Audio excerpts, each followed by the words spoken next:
तू नको जाऊ, तू नको जाऊ, तू नको जाऊ.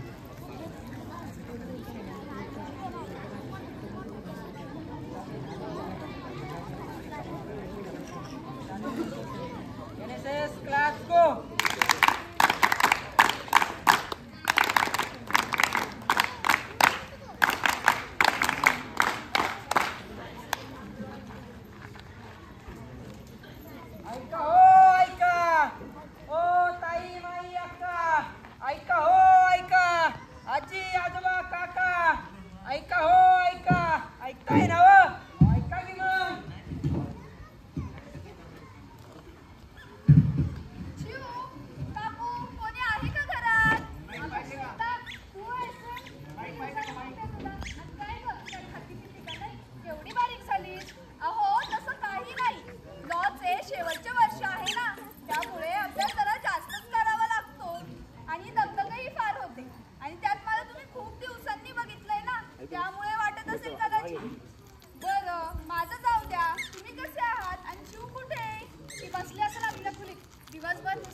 आणि तिचं शिक्षण तिचं वय तरी काय असं हे बघ ती तर आमच्या शब्दाबाहेर नाही बघ.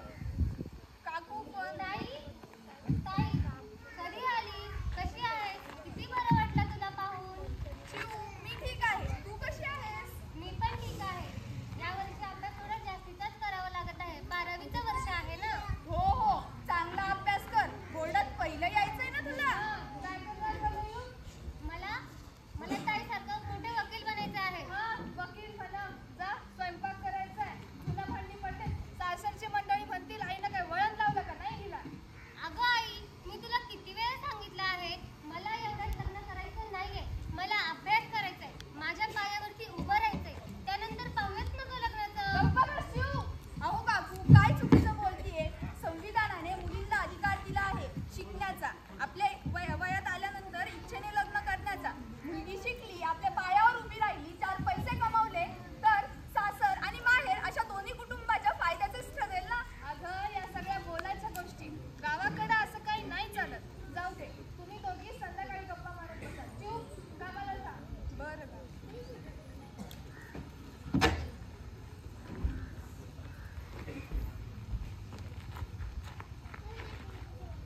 काका नमस्कार. श्वेता ना. हो काका. इकडं काय करतीस. अहो सुट्टी होती म्हणून आले होते जरा घरी. म्हणलं शेतातून फेरफटका मारावा. शाबास नाही तर आहेत आमची पोरं रान म्हणलं की नको म्हणतात. तू पोरगी असून बी तुला आवड आहे. अहो मुलगा असो की मुलगी आवड असलं की झालं. पण काका तुम्ही एवढे उदास का दिसताय काही झालंय का. तुला काय सांगू बाळा पीक चांगलं निघालं नाही. जे निघालं ते पण वाया गेलं. त्यातनं बी जे उरलं त्याला चांगला बाजारभाव भेटला नाही बघ. काही उपाय बी सुचाना त्यामुळे कर्ज बी फिटलं नाही. किती प्रयत्न करा काही साधत पण नाही. आणि त्यात या पोराच्या नोकरीचा जोर लागून राहिला म्हणाला. अहो काका तुम्ही असं म्हणून आणि खचून कसं चालेल सांगा बरं. शासनाने शेतकऱ्यांसाठी एवढ्या उपाययोजना बनवलेल्या आहेत त्यांचा तुम्ही फायदा घेतला पाहिजे. कुणी कर्जाचा तगादा लावत असेल तर तो तुम्ही थांबवू शकता. पिकात नुकसान झालं तर नुकसान भरपाई देखील मिळवू शकता. संविधानाच्या तरतुदीनुसार शासनानं एवढ्या शेतकऱ्यांसाठी उपाययोजना बनवल्या आहेत त्याचा वापर करा मदत घ्या.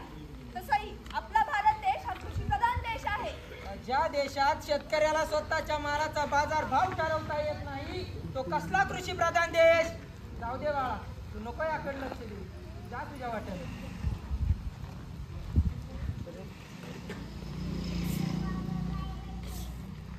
पैसे देतोस की नाही सांग. अहो दादा, नाही ना पैसे. ते मला काय माहित नाही, मला आत्ता पैसे पाहिजे. अहो दादा, देतो की आल्यावर. दादा त्या बिचाराला का मारताय? तुला दे म्हणलं ना. दादा जर तुम्ही थांबला नाहीत तर मी पोलिसांना बोलवे. तू कोण आहे ग मला शिकवणारी? जा तुझ्या वाटा. मी कोण आहे हे महत्वाचं नाहीये, तुम्ही हे करताय ते चुकीचे आहे. तुम्ही जर थांबला नाहीत तर मी पोलिसांना बोलवेन. बघतो तुला नंतर. ही शहाणी काय रोज येत नाही तुला वाचवायला. दादा तुम्हाला हे असे रोजच त्रास देतात का? अगं त्याच्या एरियात ना छोटंसं दुकान आहे, त्याचाच हप्ता वसूल करत होता. याचं काय रोजच झालंय, हप्ता वसूल करायचा दुसरी जिंदगी हराम करायची. मग तुम्ही पोलिसांची मदत का नाही घेत? पोलीस हा त्यांचं काय, मला राहायचं की गावात? अहो, अन्यायाविरुद्ध आवाज उठवण्याचा संविधानाने आपल्याला हक्क दिला आहे, त्याचा वापर करा.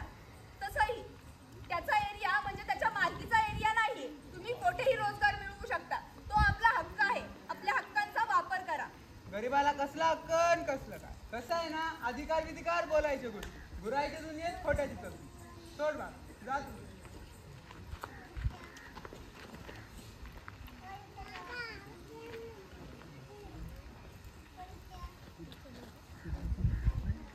काका, मला एक वही आणि पेन हवा होता. देतो. छोटू, जा एक वही आणि एक पेन घेऊन ये आणि येताना काही पाडू नको. काका, हा मुलगा इथे काम काय करतोय? कामाला आहे का तू माझ्याकडे? आणि याच्या शाळेचं काय? शाळेत जात नाही का हा? शाळा ही दुकानाची याची शाळा आणि मीच याचा मास्तर. म्हणजे याचे आईबाप करतात मजुरी, तिथे याला कुठे सांभाळावं? आणि तेवढे 4 पैसे मिळतील म्हणून कामाला ठेवून घे म्हणत होती. मग काय घेतलं नाही ठेवून? तेवढंच गरीबाचं भलं नाही का? भलं? अहो, तुम्ही याला आणि याच्या कुटुंबाला कायमच गरिबीच्या दरीत ढकलत आहात. ते कसं काय? बालमजुरी करून घेणं हे कायद्याने गुन्हा आहे. आणि तसंही लहान मुलांना प्राथमिक शिक्षण हे मोफत आणि सक्तीचे आहे.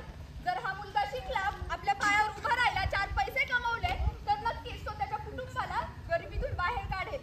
तुझं सगळं बरोबर आहे बा, पण कसं आहे ना, गरिबी आणि पोटाच्या भुकेचं चटकं माणसाला अशी फटकं मारतात की असले विचार त्यांच्या डोक्याला शिवत बी नाही. जाऊ दे. चल छोटू, हे घे तुझं सामान.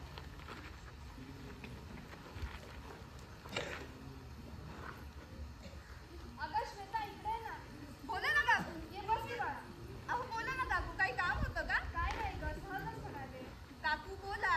तू जे सकाळी म्हणली होतीस ना, हा त्याचं काय? हे पटलं बघ मला. मी जेव्हा चिवचिवयाची होते तेव्हा मला पण शिकायचं होतं, पण तेव्हा माझ्या कुटुंबाची परिस्थिती जरा नाजूकच होती, जबाबदाऱ्या होत्या, म्हणून मला पुढे शिकता आलं नाही. कसं शिकायचं, काय शिकायचं हे मला माहीत नव्हतं. योजना, अधिकार काय काय, जसं तुला कोविडला त्यांचा वापर करतो तसा मला माहीत नव्हता. माझं नशीब चांगलं म्हणून माझं चांगल्या घरात लग्न झालं. मला कष्ट सोसावे लागले नाही, म्हणून माझे विचार बदलत गेले. आपल्या जीवनासाठी पण असंच करायचं, कशाला लोकांना शिकवायचं, लग्न करून टाकायचं असं वाटतं. पण चांगल्या घरात लग्न झालं म्हणजे सगळ्यात चांगलं होतं असं नाही. जोपर्यंत एक स्त्री 4 पैसे स्वतःचे कमवत नाही तोपर्यंत तिला दुसऱ्यावर निर्भरून राहावं लागतं. मग ते नवरा असो वा पोर. त्यासाठी जीवला ती शिकवत नाही, शिकून मोठं करण्याचा निर्णय घेतला. हेच तर काकू, मी केव्हापासून हेच सांगायचा प्रयत्न करत होते. जी वेळ आमच्या आयांवर आली ती आमच्यावर येऊ नये म्हणून तर तुम्ही प्रयत्न करायला हवे. पण मला जरा भीती वाटते, घरचे आणि बाहेरचे काय म्हणतील. अहो काकू, तुम्ही तो छोटू शेतकरी आणि गुंडाला त्रासलेला माणूस याच्यात एक कॉमन जागा आहे. कोणाला आपल्या हक्कांची, आपल्या अधिकारांची जाणीवच नाहीये. कोण छोटू? ते माणसं. काही नाही काकू, उद्या प्रजासत्ताक दिन आहे. या निमित्त शाळेत कार्यक्रम असतील ना? हो आहेत की. मग तुम्ही उद्या कार्यक्रमाला या. का पण? काही नाही काकू, तुम्ही या आणि बाकीच्या बायकांना देखील घेऊन या. काकू, आता बघायची वेळ संपली आहे, आता बदल करायची वेळ आहे.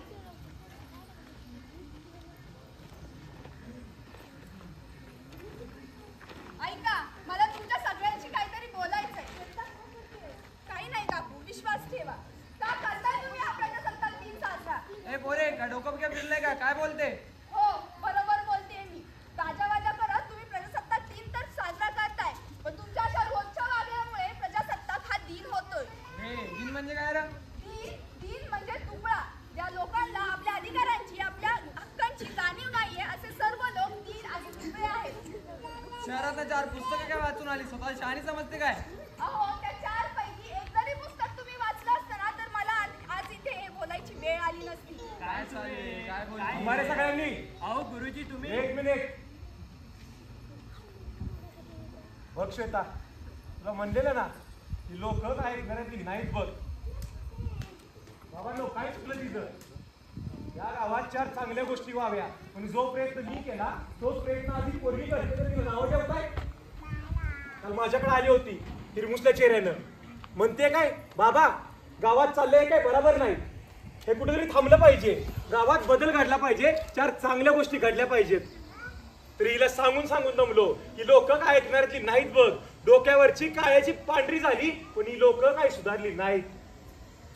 तरी म्हणलं बघावं एखादा प्रयत्न करून. काय का संगीता, शिकवायचंय ना पोरीला, मग बोल ना मोठ्यानं. का अजून पण ही लोक आणि समाज काय म्हणेल म्हणून गप बसतेस?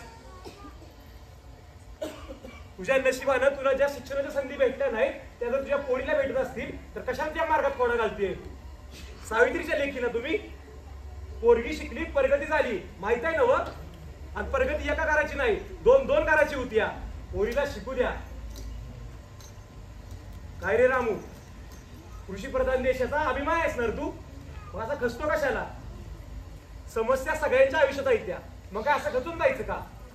अरे तुझं पीक जरी वाया गेलं असलं, कर्जाचा डोंगर जरी झाला असला तरी शासनाच्या योजनांची माहिती घे. शेतीमध्ये नवनवं तंत्रज्ञान वापर, सरकार पीक विमा देतं, कर्ज माफी सुद्धा करतं, त्या योजनांची माहिती घे. तू सुद्धा सुखी हो आणि तुझं शेत सुद्धा समृद्ध कर. तो देश कृषीप्रधान होता, तो देश कृषीप्रधान आहे आणि हा देश कृषीप्रधान राहणार. शेतकऱ्यांना खचायचं नसतं, शेतकऱ्यांना लढायचं असतं. गावचं वातावरण जरा जास्तच बिघडलंय. काही लोकांनी भाई दादा आणि गुंड झाल्यासारखं वाटतंय. त्या समध्यासनी मला एवढंच सांगायचंय बाळश्वेता, संविधानाचा कलम 383 आणि 384 काय सांगतो? एखाद्याला त्रास देणे, त्यांच्याकडून पैसे वसूल करणे, हप्ता वसूल करणे हे कायद्याने गुन्हा आहे. शाबास. आणि आता याच्यासाठी शिक्षक आहे हे पण सांग. 3 वर्षांचा तुरुंगवास तर भोगावाच लागतो, वरून मोठा दंड देखील भरावा लागतो. बरोबर. पण मी म्हणतो ज्या लोकांवरती अन्याय होतोय त्यांनी तो अन्याय तरी का सहन करायचा? संविधानाला बोलण्याचा अधिकार दिलाय, अन्याय विरुद्ध आवाज उठवण्याचा अधिकार दिलाय, त्या अधिकाराचा वापर करा. आणि घ्या ना पोलिसांची मदत. पोलीस काय आपले शत्रू आहेत का? पोलीस यंत्रणा आपल्या भल्यासाठीच आहे, त्यांची मदत घ्यायला घाबरू नका. आणि काय हो शेठजी, बालमजुरी करून घेताय काय? लाव का पोलिसांना फोन? बालमजुरी करून घेणं कायद्यानं गुन्हा आहे. शासनाने संविधानाने लहान मुलांना प्राथमिक शिक्षण सक्तीचं आणि मोफत केलंय माहिती आहे ना व? अहो बारक्या पोरांना दुकानात कामाला लावून 4 पैसे देण्यापेक्षा घ्या की त्यांच्या शिक्षणाचा खर्च. त्या पोरांचं बी भलं होईल, त्यांच्या आईबापाचं बी भलं होईल आणि थोडं पुण्य तुमच्या बी पदरात पडल. असो, ही संधी झाली नावापुरती मंडळी, पण समाजात अशी किती लोक आहेत ती जी एकतर आजान आहेत आपल्या अधिकारांपासून किंवा मग लांब पडतायत आपल्या जबाबदाऱ्यांपासून. या समध्या लोकांना मला एवढं सांगायचंय, बाबांनो हे सगळं थांबवा, भेदभाव थांबवा. गावात 4 चांगल्या योजना कशा राबतील याच्याकडे लक्ष द्या, तरच तुम्ही सुखी व्हाल, तुम्ही समृद्ध व्हाल आणि यो गाव आदर्श बनल. आणि या लढाईमध्ये तुम्ही एकटं दुखतं नाही, तुमच्या सोबतीला मी आहे, तो देश आहे, त्या देशाचं संविधान आहे. आणि मग समधी लोक जर एकत्र आली बदल करायला तर मग लोक काय म्हणतात या प्रश्नाला वाव उरतच कुठं? काय ना संगीता? होय. बराबर. बाबांनो संविधानाचा आधार घ्या. संविधान हे केवळ पुस्तक नाहीये, ते या देशाचं मस्तक आहे. ज्याप्रमाणे मस्तक शरीर चालवतं त्याचप्रमाणे संविधान तो देश चालवतं, ही गोष्ट कधी विसरू नका. फक्त झेंडा फडकवला म्हणजे झाला प्रजासत्ताक दिन असं नव्हे. संविधानाने दिलेले अधिकार जाणा, आपल्या जबाबदाऱ्यांचं पालन करा, तरच ह्यो देश खऱ्या अर्थानं प्रजासत्ताक होईल. आणि तुम्ही सारी लोक इथं बसलेली सारी लोक या प्रजासत्ताक देशाचे आदर्श नागरिक व्हाल.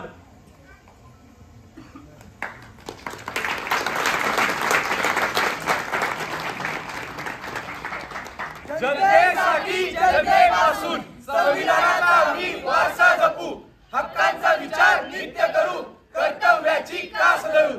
तिरंगा हा फडकतो अभिमानाने, स्वप्न नवी उडी देऊ स्वाभिमान. मानवतेचा आदर्श जपावा. भारत माता की जय. भारत माता की जय. भारत माता की जय. वंदे मातरम. वंदे मातरम. वंदे मातरम. मित्रांनो, खूप छान, खूप संदेश मोठा दिलेला आहे या ठिकाणी. यांनी scam DY Patil institute Pimpri Pune आणि त्यांचे मार्गदर्शक आहेत श्री काळे सर आणि आता